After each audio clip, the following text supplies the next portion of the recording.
Lakukan 4 hal ini untuk bisa mengurangi kecemasan kamu.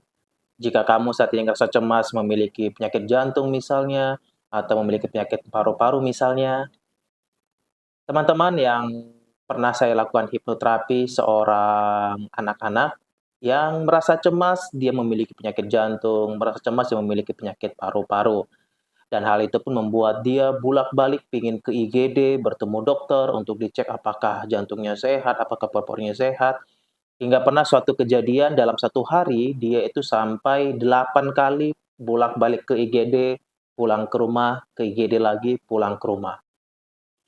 Yang menarik adalah dia selalu merasa jantungnya sakit, dia selalu merasa paru-parunya sakit, padahal sudah bolak-balik dicek oleh dokter, jantungnya aman-aman saja, parunya aman-aman saja. Tapi ketika serangan paniknya terjadi, dia seakan-akan lupa bahwa dokter sudah mengatakan dia sehat.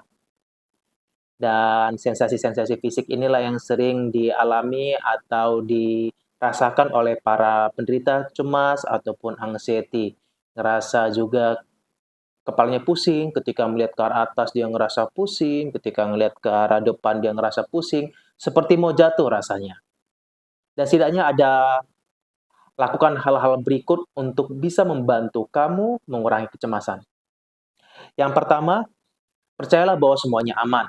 Ingatlah perkataan dokter bahwa kamu sehat, kamu baik-baik saja, tidak ada yang masalah dengan kamu. Ingatlah itu dan percayalah bahwa itu yang terbaik karena dokter adalah tenaga kesehatan yang paling kompeten untuk menentukan bahwa kamu adalah sehat ataupun sakit. Jadi percayalah kepada dokter. Yang kedua, cukup menambah data atau sugesti yang malah semakin memperparah atau membuat kamu semakin down. Sebagai contoh, tontonan-tontonan dari YouTube, atau mungkin kamu Google, atau mungkin kamu mendengar perkataan dari orang lain yang mengatakan bahwa, "Oh, mungkin kamu sakit jantung," misalnya.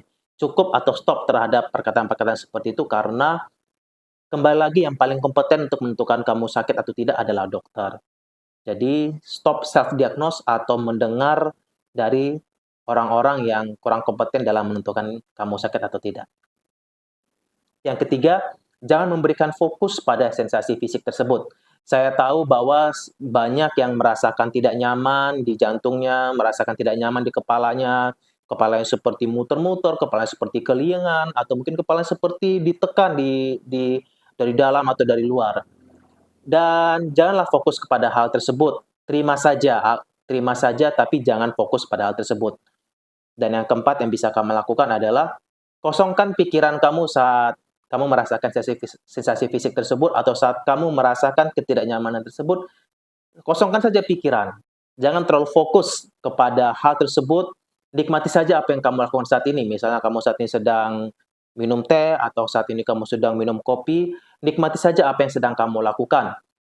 Jadi itu bisa mengalihkan perhatian kamu, mengalihkan fokus kamu, atau tidak usah pikiran hal tersebut, karena akan semakin memperparah kamu. Dan dalam banyak kejadian, kecemasan-kecemasan atau anxiety tersebut tidak hanya membuat repot atau ribet diri Anda sendiri, tapi yang terburuk adalah juga membuat repot keluarga Anda, membuat repot orang-orang yang Anda kasihi. Saya tahu bahwa sebenarnya Anda tidak ingin membuat repot mereka, Anda tidak ingin membuat repot diri sendiri, tetapi pikiran Anda lah yang membuat ke arah situ. Karena itu lakukan keempat hal tersebut dan semoga itu bisa membuat kecemasan kamu berkurang, anxiety kamu berkurang. Praktek ya. Dan nanti yang sudah berhasil mengurangi kecemasannya, silakan tulis di kolom komentar. Terima kasih.